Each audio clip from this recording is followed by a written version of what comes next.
Cool. Okay, great. So hi everyone. I'm Seb Trend. Yeah, I thought I'd just go through, talk a little bit about my exhibition, my current exhibition that I've got on together with. It's a two-person show with another artist called Jane Milliken, and I'll talk a little bit about that and a particular part of that show, which is a wall mural that's made out of wood. You know, I understand that you're going to have a go at making some panel paintings yourself in a similar kind of using a similar techniques as to how I made this wall painting with Jane together. Collaboratively, we made this piece for our exhibition together. And so the exhibition, I don't know if I mentioned earlier, it's called Fake Paintings. And so we're both, me and Jane both come from a background of painting, but now we kind of both use other materials more so than painting, and but heavily reference painting, or I even kind of consider the work that I make now, even though it's made out of material ceramics, I consider them all paintings. And so the show kind of plays around ideas around that. And so yeah, maybe I'll talk a little bit about the wooden mural piece that we're like wall installation that we made together. First of all, and because you're going to be doing something similar yourselves in your workshop. So just in the image here, this is some hoarding going, some wooden ply panels that are kind of going around a building site or a demolition site of some kind in Sunderland. It was on the way to work. I remember seeing these plywood panels, just how amazing the patterns were in them, and I just thought that, you know, it looks so fluid. The grain just looks like really quite almost figurative, and you know, like some look like they're like waterfalls almost, or there's so much movement going on in them. And so I was just really quite into these builders kind of sheet plies that kind of surrounded building areas. And so I took quite a lot of photos of this wall and other walls and any walls that I came across that were similar. And then, you know, it was always something I wanted to do something with in my practice. And like a few years ago, maybe in 2018 it was, I had a solo exhibition at a gallery called Slugtown in Heaton. It was there a while ago. It was in a couple of artists, their front room. They set up a little gallery space.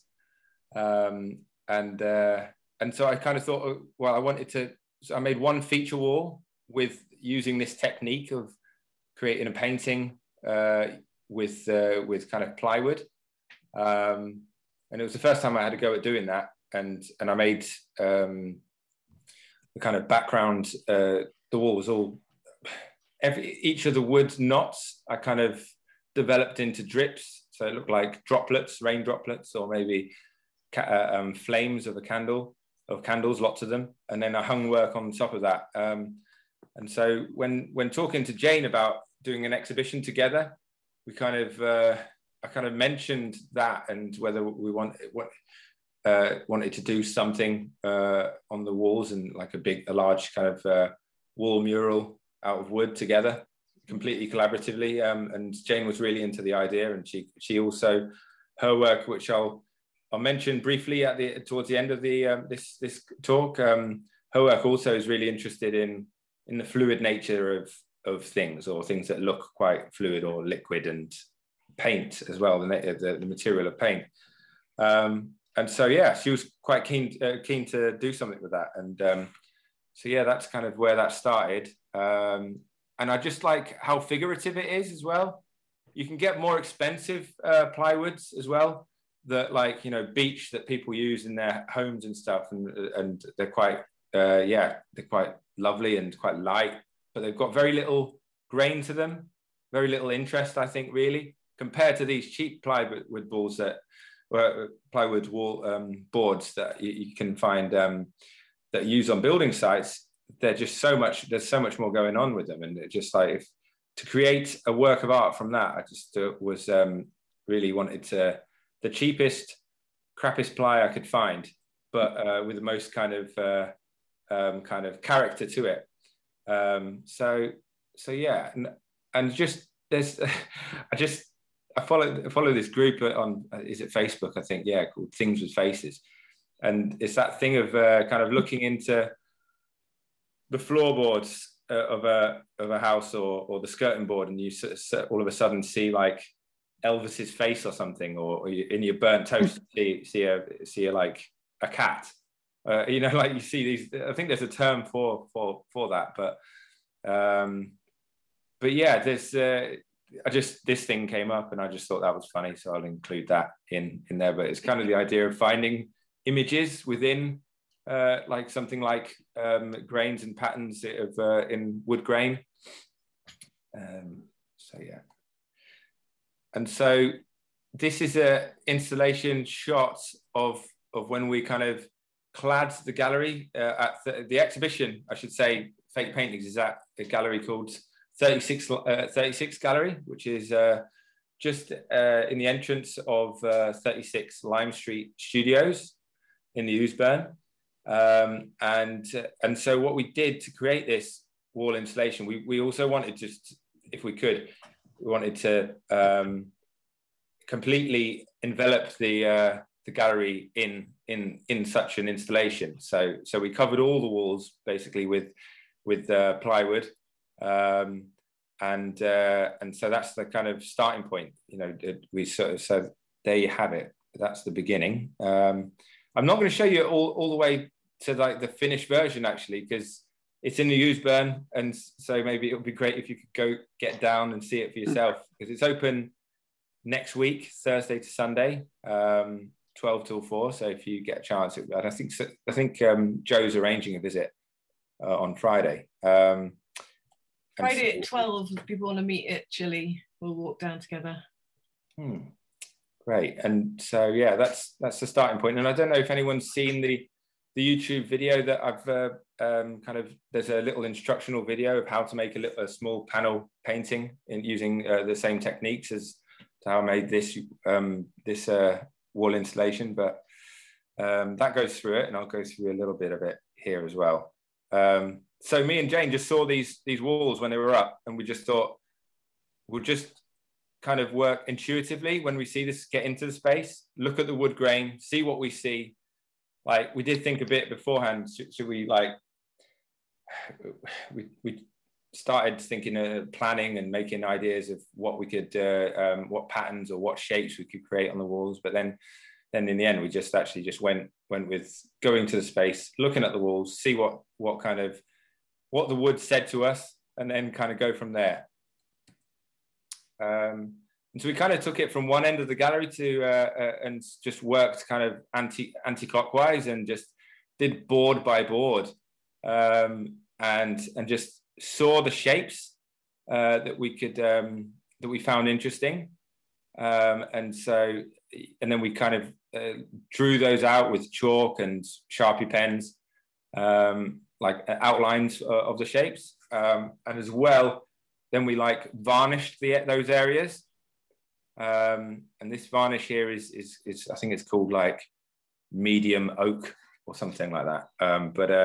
But again, it's but yeah, that's what we did there, and then after that, and there was no arguments. We were quite amazed, both me and Jane, how we kind of quite easily saw the same kind of shapes that were most interesting to us both, and we just went in an afternoon, just did it all, just mapped it all out. Yeah, that sounds quite an enjoyable thing to do as well. It was, yeah, it really was. Because the wood grain was quite good in places as well, so we could just like immediately say, oh, this is an amazing panel here, and we love this, let's just go around here and yeah, let's outline that. And so then the process after that is with masking tape. You can see all those shapes. I've kind of, I don't know if you can you see my mouse on the screen? Yeah. All right. Okay. Yeah. So, yeah, all those shapes we kind of like covered in masking tape. And I think it's called fine line masking tape that we got from Wilco's. And then we just, because we drew round the shapes in Sharpie pen, quite dark permanent pen, you could see through the masking tape, the line. So then you'd cut inside that line where the Sharpie, the permanent marker line is, to kind of cut all the shapes out.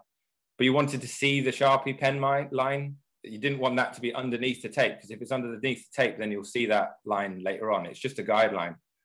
But yeah, and then, yeah, so then there was all sorts of interesting things. Some low down, there was some kind of like shapes that looked like garden gnome-like characters, and they're really quite fun.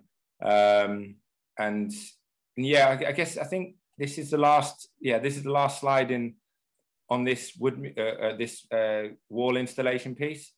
I just would hopefully you can get to see the show next week and see it in person. And but basically, yeah, it kind of looks, after that we paint all the walls in white emulsion, and just quite a lot of layers of that, and then once that's kind of covered the walls, then we covered the grain, then you just peel the tape off, revealing the varnished wood underneath. So, and in real life, it kind of looks a bit fake. It looks kind of pretend, like almost like vinyl stickers of wood, like stuck on white walls in a gallery space. And then what Jane ended up doing as well, which was quite an amazing thing, I think. It's not, she started like using a fine line pen, went around all these areas which were exposed wood, and kind of embellished them and drew around the knots and like enhanced them and darkened areas and made them look more fluid in places. And some of the gnome little funny characters, she gave them a bit more like some kind of like features. Enhance that a little bit, but yeah, it's we also kind of, we call the piece, it's called Painter's Table and Dryad's Daub, brackets Dryad's Daub, and we kind of was imagining it as like, so like, I don't know, like some kind of giant figure, some mythical painter that's kind of painting, and then on like a palette, and then every now and then, bits of paint are flicking off his palette knife or brush and just landing on this painter's table that's a bit messy, and bits are dripping off from bigger splodges of paint.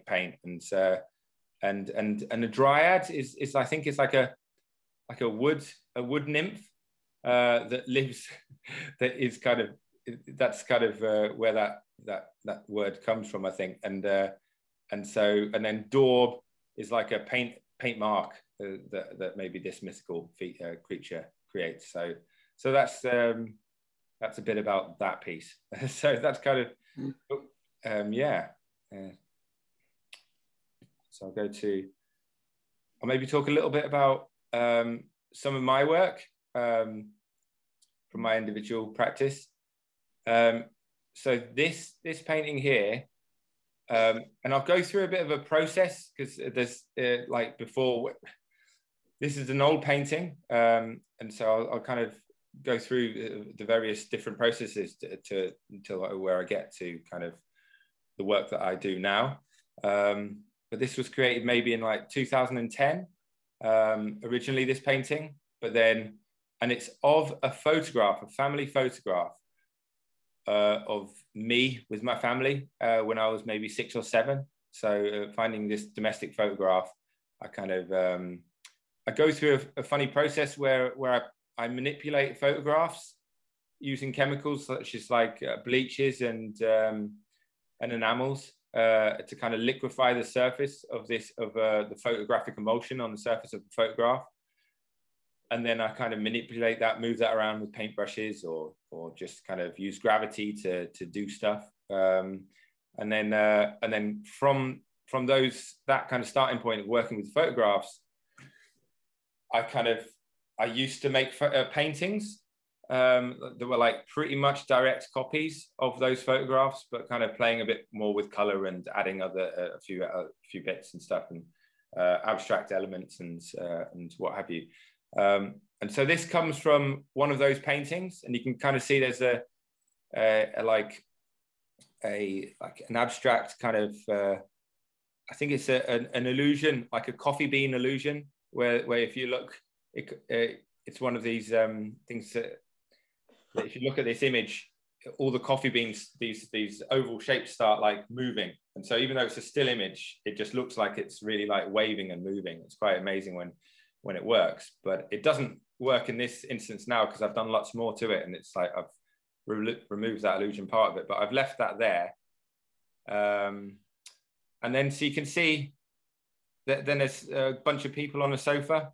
So there's my stepfather on the left-hand side, and he's holding my little brother, Jeffrey, who's, and then between me, I'm in the middle there with my hands sticking up here.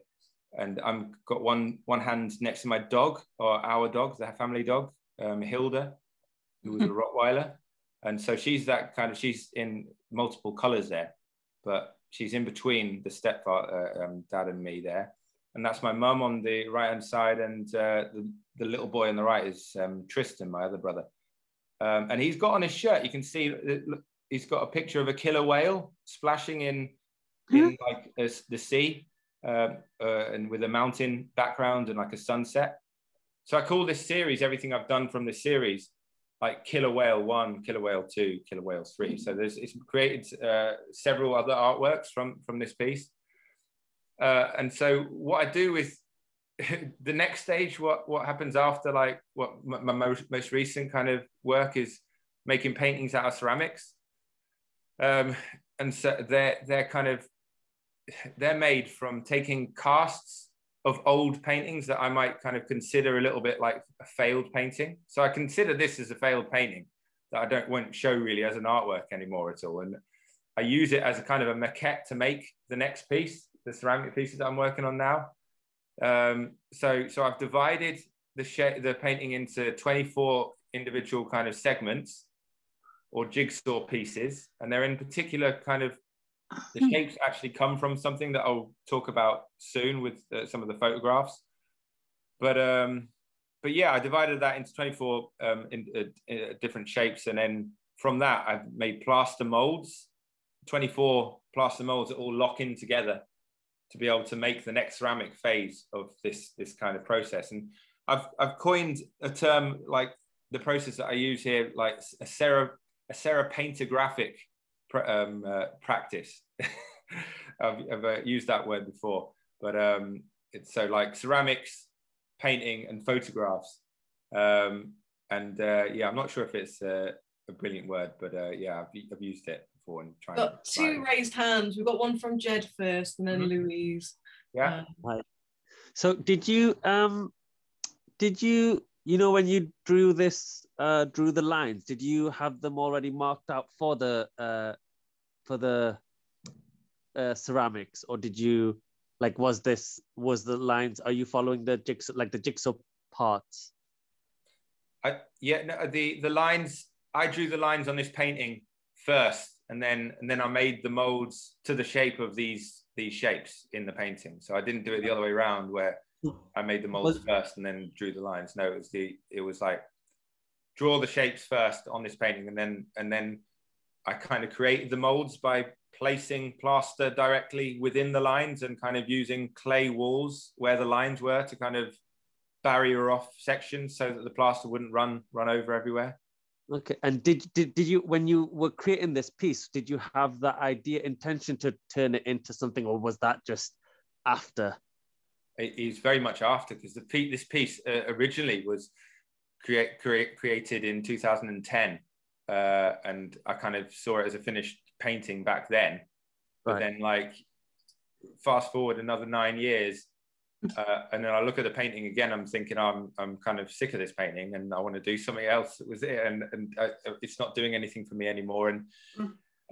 And you know, it's still lying around in my studio. And so I just decided to do something else with it. And then that's when I kind of added all the extra lines and new shapes, and kind of decided to make a plaster mold version of the whole thing. Nice. So like breathe new life into it, I guess. Yeah, I suppose so. Yeah, this kind of completely, I see it as a failed painting. It's a gone. It's a done. But it's useful in that it's kind of created other artworks from it. So it's kind of it's something that makes other work. We also had a question from Louise. I was a bit puzzled how you would make casts from pieces of this. And I was imagining that this piece itself had textures in it, but and then you would get the imprints of the figures or something. That's a very good question. No, I think I should have mentioned that the paintings do have texture to them. Right. And so yes, definitely, absolutely. So when I make a mold of it, each mold section or just all the molds that whenever I make a mold from a old painting, there is an imprint of the surface of that painting on the mold. Right. So whenever I pour liquid clay onto that mold to create the ceramic element, new ceramic piece, that picks up that surface, and so I've always that painting is always transferred to the ceramic piece. How do you get the texture on the painting? And so some of it is already textured anyway from their oil paintings, and they had some thickness to them. But then, you know, like when I said I decided to work on this again to make a mold from it, I ended up having to do a fair bit of like working more texture into it. So getting some like just acrylic gesso and painting that on top of certain areas that kind of needed more texture to give it more thickness, and even certain parts I actually got a Dremel drill and kind of drilled into it as well to make more texture. And so Thank you. Okay, great. Is any more questions at the minute, or I'll carry on? And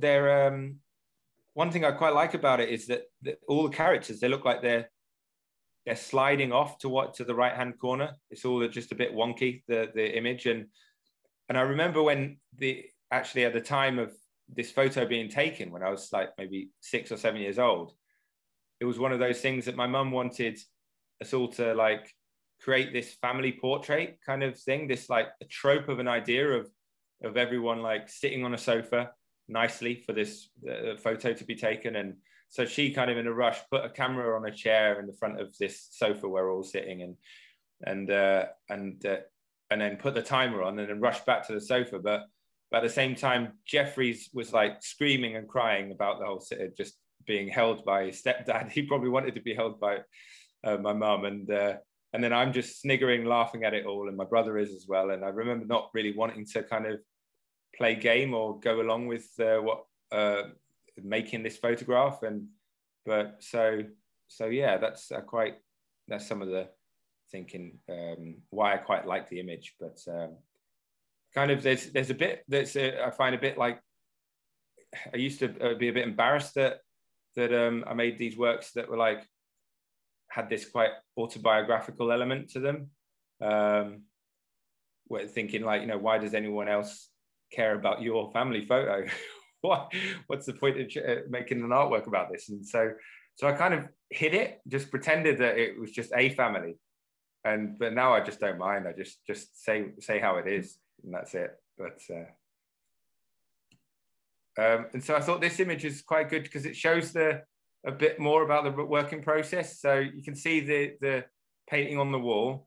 That's like the painting on board. And then you can see some of the shapes that have been created, the molds that have been created from from these shapes. So they're directly kind of taken an impression from the surface of that painting, and they're on the floor. And then you can see some of the liquid clay being poured onto the plaster molds, and they're drying there. And then on the wall around it, you can see various ones that are like stuck on like hanging off nails on the wall that have got glaze on them. So it's like, yeah, so you've got the wet clay before it's been fired, then you've got clay that's had its first bisque firing and then it's glazed and ready to get its final glaze firing. And I think somewhere there's maybe a piece that's actually been fired and glazed just there as well. But yeah, just showing a few, but I thought that could be interesting for you guys. Yeah, and here's all the molds jigsawed together. So the piece itself is about, the original painting is about 1.2 meters by 90 centimeters. When I create the ceramic version, it shrinks by about 10%, so it's a bit smaller than that now. But yeah, you can see how that's put together. And you can see them on top of the painting there. That was while making the molds. So in between where the black lines are, and in between all those shapes, I'd have to I would kind of do one at a time or a few at a time and build up kind of clay walls to kind of hold the plaster in and create that thickness so it doesn't run off the edge. Oh, right, yeah, got it now. I thought the coloured pieces had already been glazed with the coloured glaze, but that's gaps, isn't it? Which bits do you mean? Sorry. Sorry, the photograph is underneath what you put on top, isn't it? On that other one, the one you've just taken off. Yeah, this one here. You can this see one, yeah. I thought the coloured areas were glazed pieces, yeah, no, but are not. No, there's no glaze on the painting. Yeah. No. Yeah, got it. So that painting creates these molds that in turn makes ceramic pieces that are glazed. Yeah. Okay. And there you can see them all jigsawed together and me like pouring liquid clay onto them as well. And then that needs to dry, and then it gets fired, and then I glaze those bits. Mm-hmm. But because there's lots of gaps in between as well, the end piece is there's lots of information missing, but I quite like that, and it becomes more abstracted. How thick is that pour? It's using kind of like a slip trailer, so you know, like it's like a pipette thing, like a squeezy thing, and so I just squeeze liquid clay over it in almost in a similar way to like how 3D printing is done, where you kind of like follow a line or follow a shape and then go over that same shape again several times. So the thickness of that clay is, I don't know, there might be about four or five layers for each one to build up the kind of thickness of that, so that it's strong enough to be released from the mold. Yeah, that's my thought. It looks really delicate. It is delicate though, still. Yeah. But yeah, three to five kind of layers. A question from Janie as well. Can you do multiples, or have you done multiples from the molds?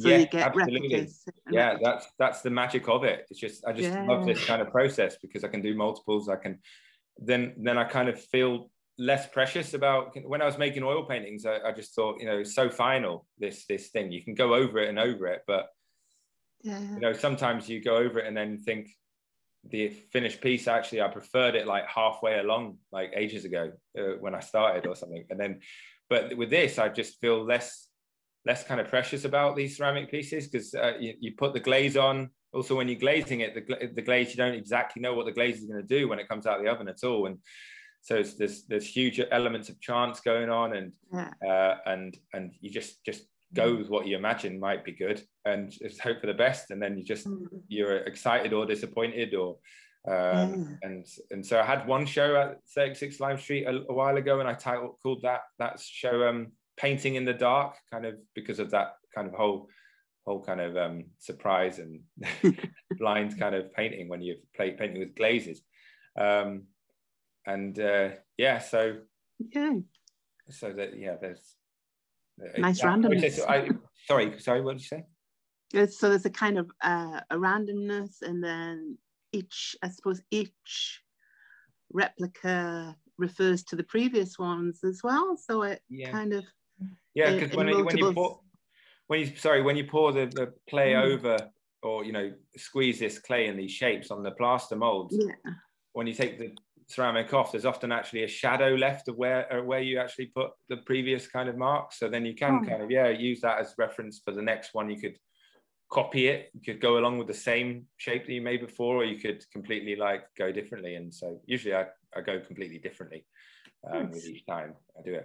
But, and it's also just because I'm less precious, I can just be a bit faster and speedier with creating it. And it's just, I find it's an ideal way of making paintings nowadays, than compared to making the traditional kind of oil on board pieces that I used to make. And so, I'm quite, this is the way I paint now. Just a note for the next image. I think that's the one which does reference, well, kind of by the graveside. Okay, thanks. So, should give it 5 minutes. Yeah. Okay. Yeah, we're okay to go. Okay.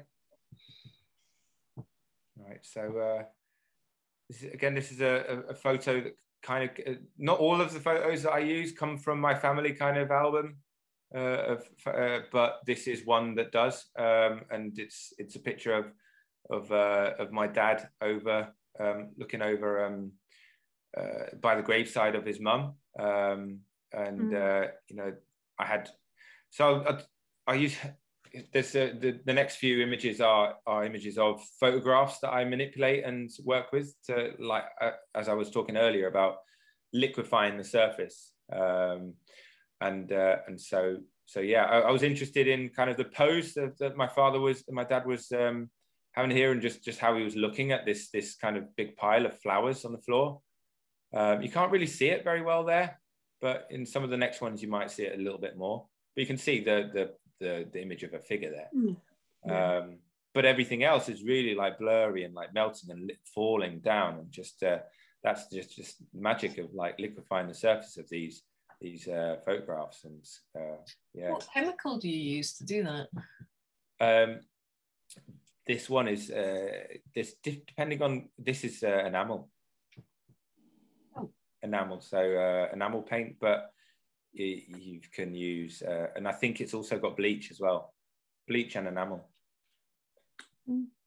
But it really does move when you get it going. Does the enamel paint set it eventually then? Yeah.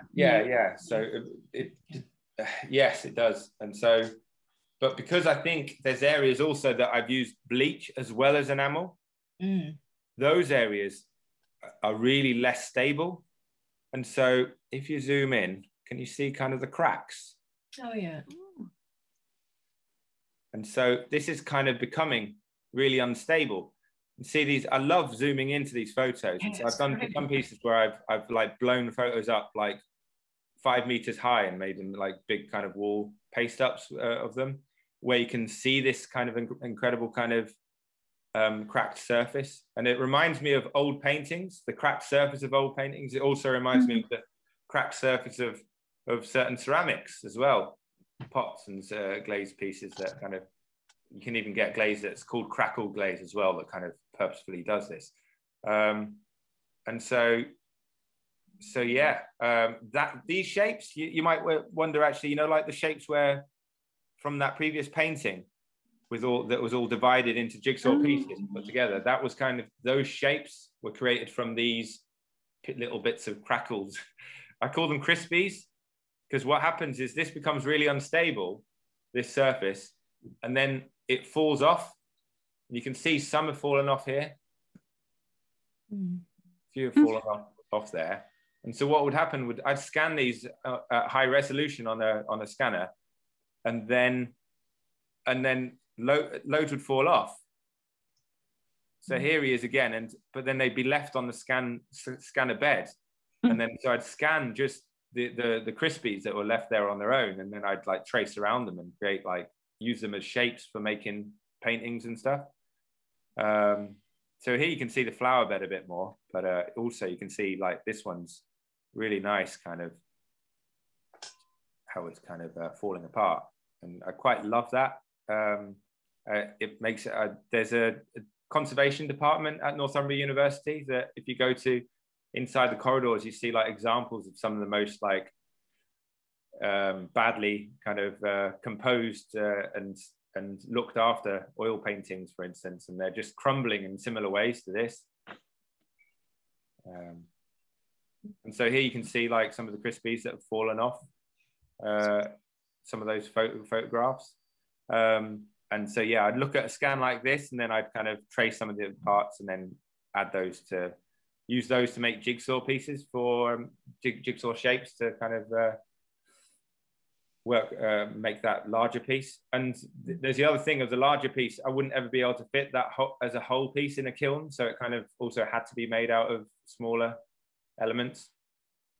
And I quite like how this Kodak photograph paper is called extra life paper. And I think it's used for kind of the idea of it, the term is used because it's like saying that this photograph graphic paper and printing on it is like really color, the color lasts for a long time or something, and the photographs are really hold their colors and what have you. But I also kind of I use that term for some pieces as well, just because kind of that thing of like, I don't know, is there an extra life in photographs or something? but yeah, I was quite into that for a while.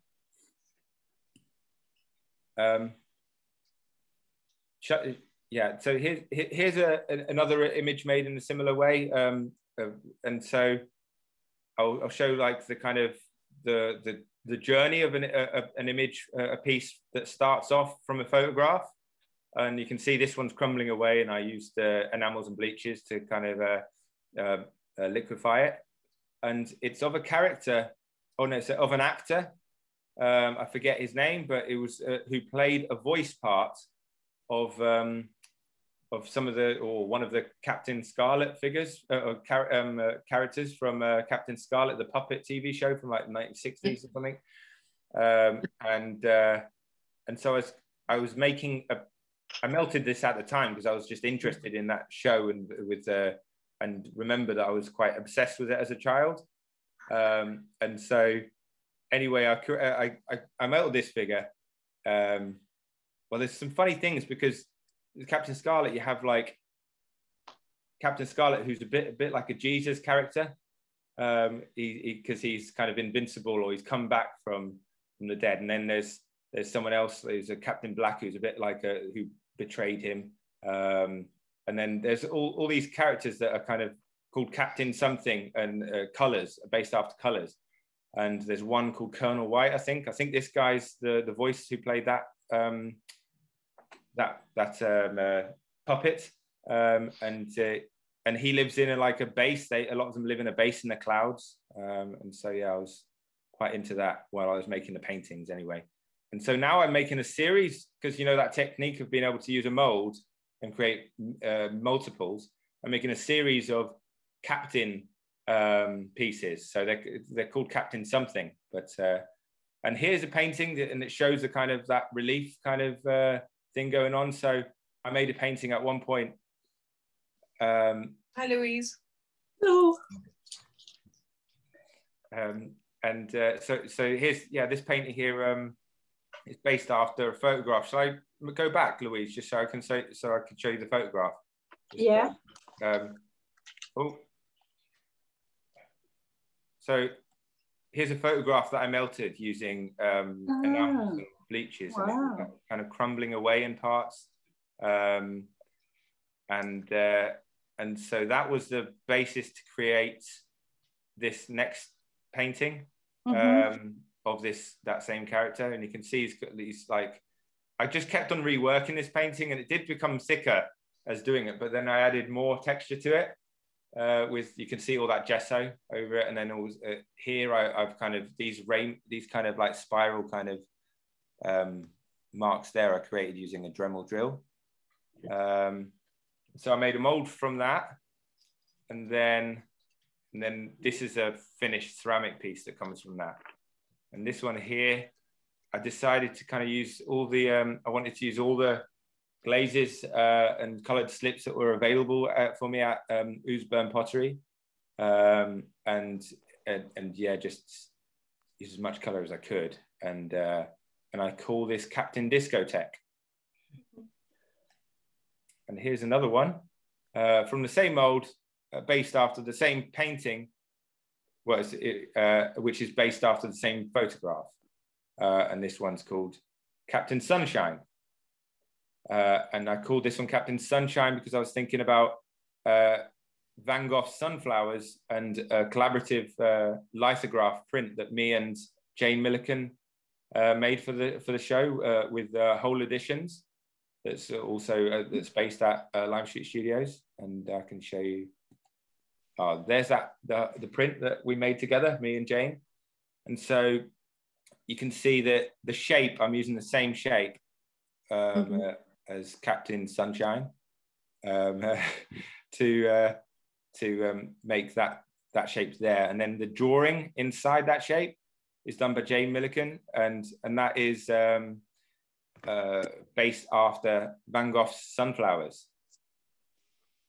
And you can see there's some kind of round shapes there. Yeah. There's the sunflowers, and there's like a pot there, and then there's like a horizon line around there. That's where we decided to put the color blend, and we kind of wanted to use the yellowest yellow that we could see in the workshop, and the most orange that we could find as well. And so that's kind of like thinking about really just the colors of use of color by Van Gogh. And then there's a drop shadow as well there. That's kind of we used the bluest blue that we could find, but when you put the bluest blue that you could find over the yellow and orange, it turns green. But kind of we quite like that because it kind of had the look of like green foliage in the sunflower paint potentially. And so that's in the current show. We made that together for this exhibition, Fake Paintings. And there's the piece, or one of the versions of the sunflower painting series that, or the sunflower series that Van Gogh did, and that Jane used for her drawing. And she's done a few drawings of Vincent Van Gogh's sunflowers as well. But she creates drawings that kind of look like paintings. And so I'll show you a version of one of hers here. So this is also in the exhibition, and it's work by Jane, and it's called Vinnie Simpson. So again, with that reference of, well, it's got two kind of references that are mashed together here. One's The Simpsons. So in The Simpsons, in the opening sequence of The Simpsons, there's a painting in the background, and that painting is of this kind of boat, and so it looks like this. But then for the texture that Jane this is a pencil and paper, is made with pencil and paper.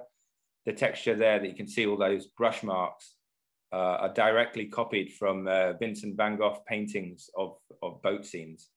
And so the sky and the clouds and the sails are all kind of taken from super zoomed in bits of Vincent Van Gogh paintings. I think. Can I ask a question about the print that you did? Yeah. Did you actually print that off yourselves with a print press, or what do you call it, the other technique? I can't remember the name of it. Yeah, we worked really, really closely with it was actually printed off by the printmaker, who's called Lee Turner, his print studio is called Whole Editions. And so he's really he's a master printer at that process of lithography. And so me and Jane a very kind of, yeah, we're not like, we're not experts in that at all, but we did create, you know, original artwork parts to layers for this very piece. And, you know, basically Lee walked us through the process, and he helped us the whole way through. And so for the drawing element, Jane did a drawing on transparent paper, and then that's exposed onto a plate. And then there's various other kind of techniques that for how Lee gets ink onto that paper, onto that plate, and then onto the paper.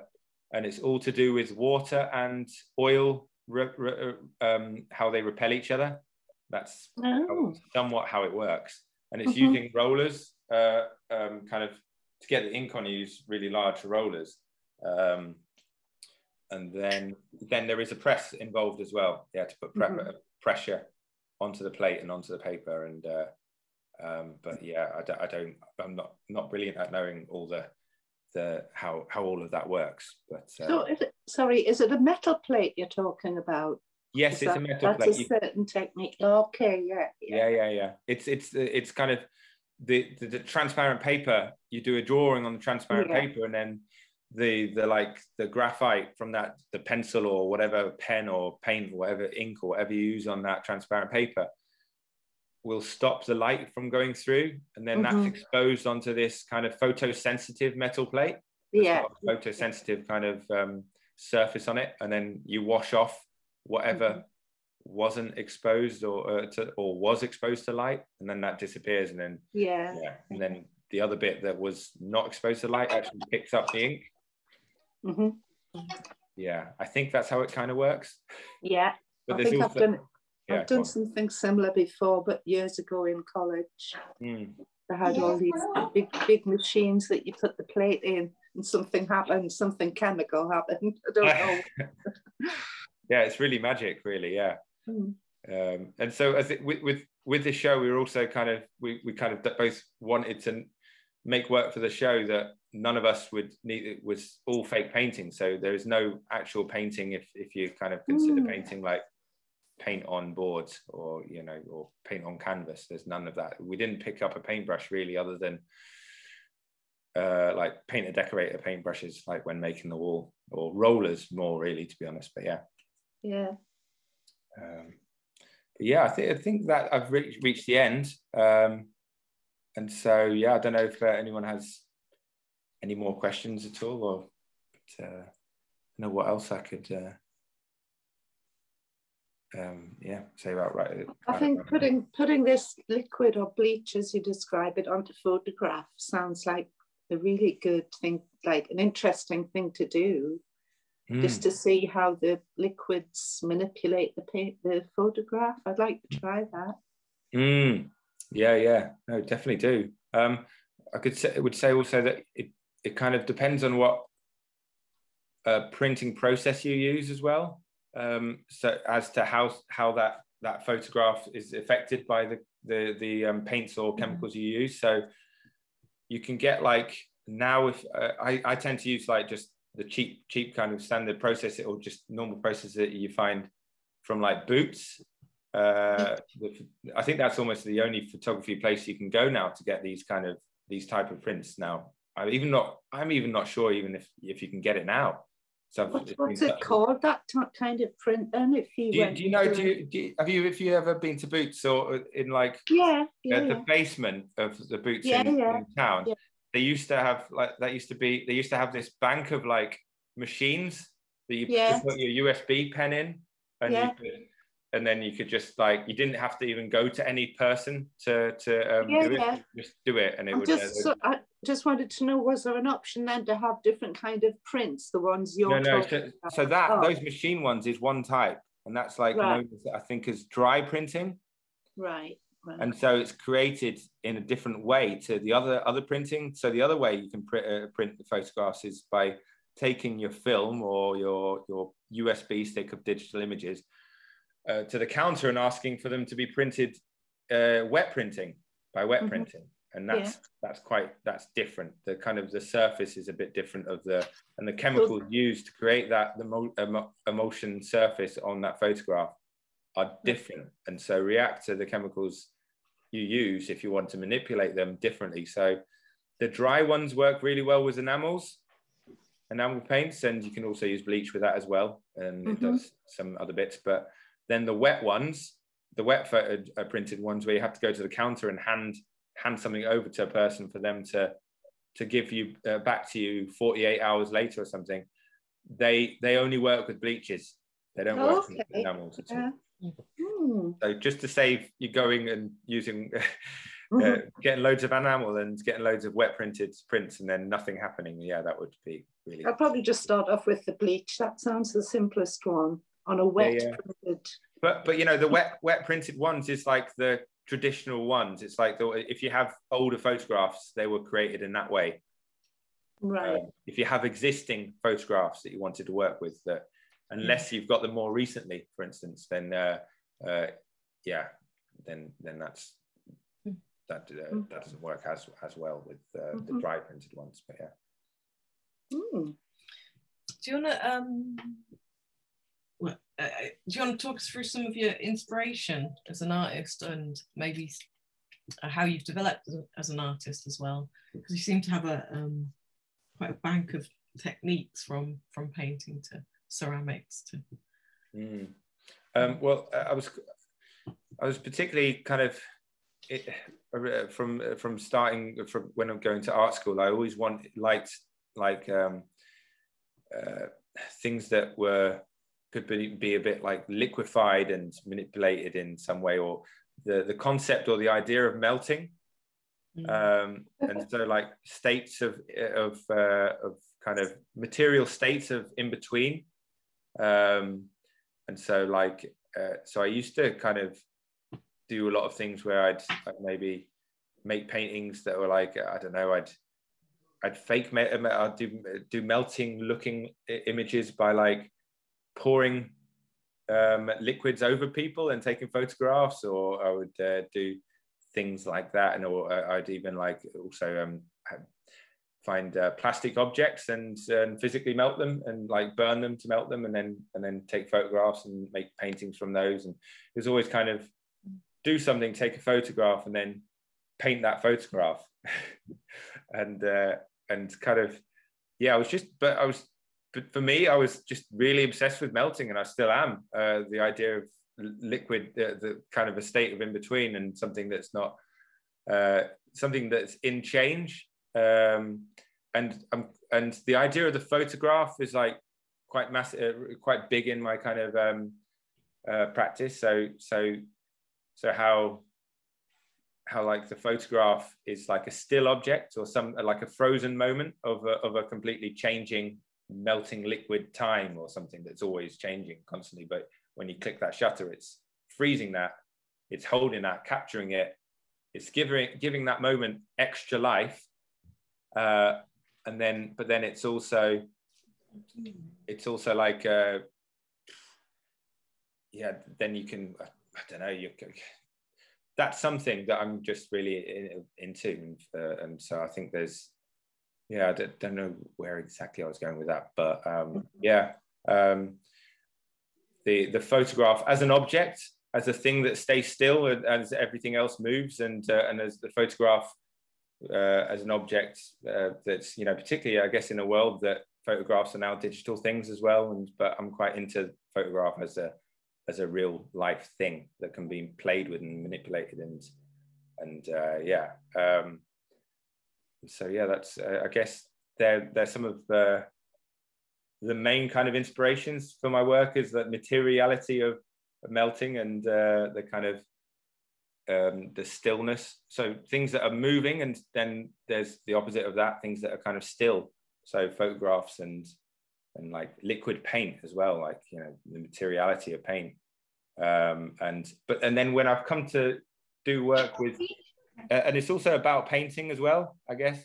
And so when I've come to make the recent works in ceramics, it's the melting bit actually comes mainly in the oven itself. So it actually is physically really melting. The glaze, the paint itself is melting. So I quite like that. I think that's, yeah. that kind of for me pulls everything together a bit better than like making paintings of melting things. Now the actual paint is melting itself in the making of it in the oven. But yeah, I don't know if did that answer that question. Go on, Jed. Would you say you were inspired? Sorry, would you say kind of when you're talking about melting and things like kind of reminds me of forgot his name, the artist that does the dreamlike sequences and then everything's like floppy. Dali. Oh, Salvador Dali. Such a big artist.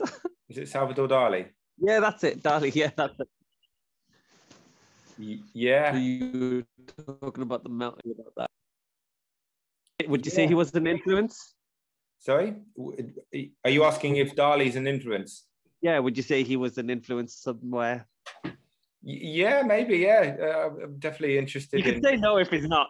If he's not, it's fine. I wouldn't say he's hugely is, but I definitely have some Dali books on my bookshelf, yeah. And I think people always knew me for or people have known me for kind of being into melting, and they've bought me Dali books.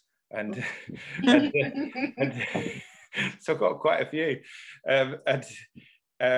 But yeah, I think, you know, the whole dreamlike thing and his imagery, I don't think I really follow that, use any of that in my practice. I'm actually more into, in terms of like a massive artist out there, probably Van Gogh, really, but just like his kind of painterliness and maybe the texture that comes from his paintings, and maybe like going to the Van Gogh Museum in Amsterdam. Well, I remember seeing so many Van Goghs in person and just looking at the texture and just being blown away by seeing them in real life. You know, photos just don't do them justice at all, and kind of thinking, oh well, yeah.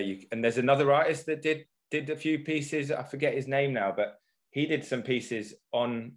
He made some white paintings of the sunflowers, where he just used thick white oil paint and just like kept on doing it. And so it was just like complete only white, but you saw an image from the texture of the paint that was made in a similar way to kind of Van Gogh's, but using only white paint. And so I always, from kind of seeing that and also Van Gogh's paintings, I thought, well, yeah, you could kind of make casts of such paintings. And that's kind of probably how the ceramic molds kind of came about. And I guess there's some influences, also some kind of things that I'm just really into and obsessed with, in whether it's, I don't know, there's a few other things, like I'm really into Dorian Gray, the story of Dorian Gray, like how his painting keeps on moving, you know, it's a moving painting that changes. And so it's kind of these themes of moving and stillness, you know, he stays still and stays young, but the painting goes older and moves. And so it's, you know, it's kind of like the idea of that. And then also Michael Jackson, who kind of did a similar thing, but in real life, almost like with himself a little bit. I kind of saw him as a contemporary version of a Dorian Gray. And so I made quite a few artworks kind of based on Michael Jackson and Captain Scarlet, as I mentioned earlier. But it was kind of, that's because I had an obsession with Captain Scarlet when I was younger, but then it had these kind of strange links to kind of religion, and my stepfather was a vicar, and so the various things kind of come together, so there's an element of autobiography and kind of but then mixed with kind of popular culture interests of and then also materiality of melting. If you're interested with the changing states, it involves a lot of destruction as well, and kind of how do you see that in your work? Because there is from kind of destroying from a photograph to it becoming something else, or the reuse of your paintings into a different medium. There is still the act of destruction in it. I find it quite interesting. Yeah, maybe it's some kind of, I don't know, teenage angst in me or something. Now I'd like to do that, but I just yeah, I think there's the act of destroying things kind of gives loads of chances of, well, gives chance to happen, for random things to happen and things that I'm not expecting and stuff. So I think can lead to more interesting results sometimes. If you gave me a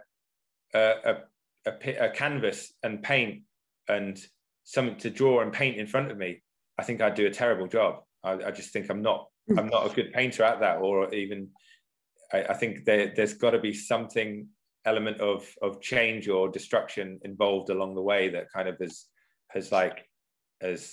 kind of done something kind of unexpected in that journey.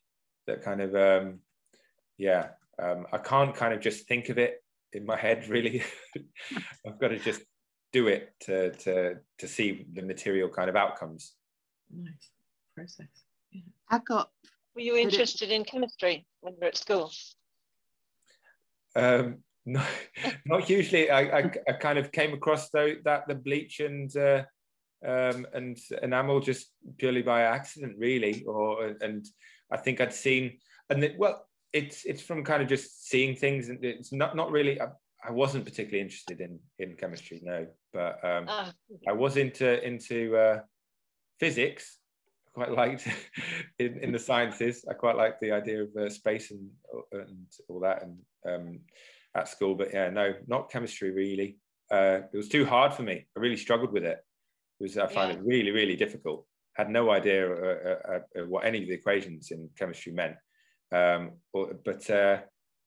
But yeah, in terms of coming to those kind of using chemicals, that some of it's just paint really, but using kind of bleach and enamel paints in the photographs kind of just came a little bit by accident, some of it, but they're also researching and looking into other artists. So for instance, there's a record cover by Peter Gabriel, and I don't even know what the name of the album is. I think it's got one of his songs in it called Games Without Frontiers, and it's an album where it's his face and it's really melting.